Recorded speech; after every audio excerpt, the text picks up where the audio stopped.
I've always heard people say, nothing's scarier than the unknown. But after what happened to me, I've learned something even worse. Sometimes it's the things you think you know that are more terrifying.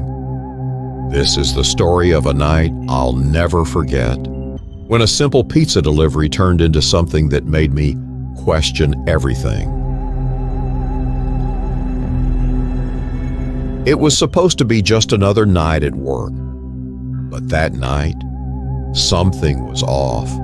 I can't explain it. Maybe it was the way the air felt, or the way the silence pressed in around me as I cleaned up. All I know is it felt wrong from the moment I locked the door. The phone rang. Now, normally I would have ignored it. The place was closing. Everyone had gone home. But I picked it up anyway. Something told me to. Something I couldn't shake. "We're about to close," I said. But the voice on the other end was different, slow, methodical, like he was savoring the words. "One last order?" he asked. "I'll pay extra." I don't know why I agreed, but before I even realized it, I'd written it down. 2 pizzas, a sandwich, simple, right? But even as I started making it, something felt off. Maybe it was just exhaustion.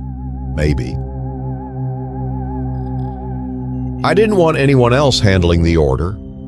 It was too quiet in that kitchen, too still. Kneading the dough, spreading the sauce, every motion felt wrong, like I was being watched. When it was done, I locked up, grabbed the food, and stepped into my car. I didn't know it yet, but that was the moment everything changed. I looked at the address, Riverside Lane. Not a name I recognized. It was isolated, sure, but it wasn't a place I should have feared. I told myself that anyway. The farther I drove, the dimmer the city lights got. The trees were closing in, their branches like twisted fingers reaching out, blocking the last of the light. And the air, it felt thick, like the world was holding its breath. I pulled up, and it didn't make sense. A boat docked by the river, but it wasn't just any boat. This was a floating house, old, decaying. I parked my car, grabbed the pizza, and stepped out. That's when I heard it.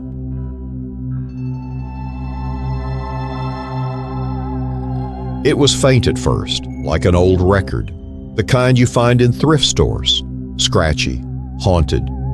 The music curled through the air, mixing with the sound of the water lapping against the boat's side. I couldn't help but shiver.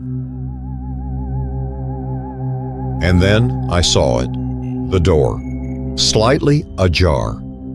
I called out, "I've got your pizza. Can you come to the door?" Nothing, just the music and the water. I called again, louder this time. Still nothing. Then the boat rocked, and the door opened wider. Cold air spilled out, the smell of damp wood filling the night, and I could hear voices, low murmurs, like people were talking, but there was no one there. I stepped closer. I had to know. I leaned in, and that's when I saw her. A woman, her back to me. She wasn't moving, not a twitch. Her head hung at a strange angle, almost like she wasn't alive. I turned away. I wanted to leave, but something kept me there, some twisted curiosity. And I walked in. I shouldn't have, but I did. I called out, my voice shaking, "Hello, I've got your pizza."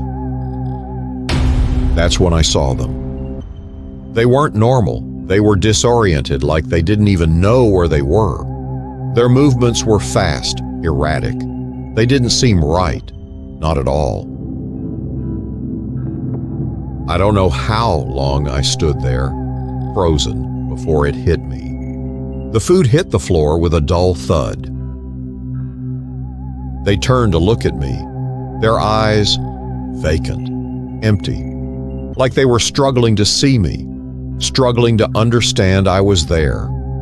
And then they lunged. I ran. My heart was hammering in my chest.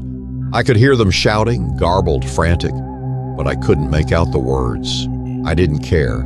I just knew I couldn't let them catch me. I don't even remember how I got to my car. One second, I was inside that house, and the next, I was in the car, my hands shaking so bad I could barely start the engine. I didn't look back. I couldn't. I floored it. The tires screeched as I sped away, the headlights cutting through the night. I got back to the restaurant. I told myself I'd forget it. It was nothing.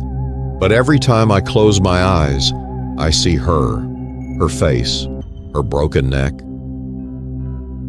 And every time I pass a body of water, I can't stop thinking about that floating house and the two men and the woman in the chair. I still hear the music sometimes, late at night, scratchy and distant. And I'm not sure I ever really left that boat.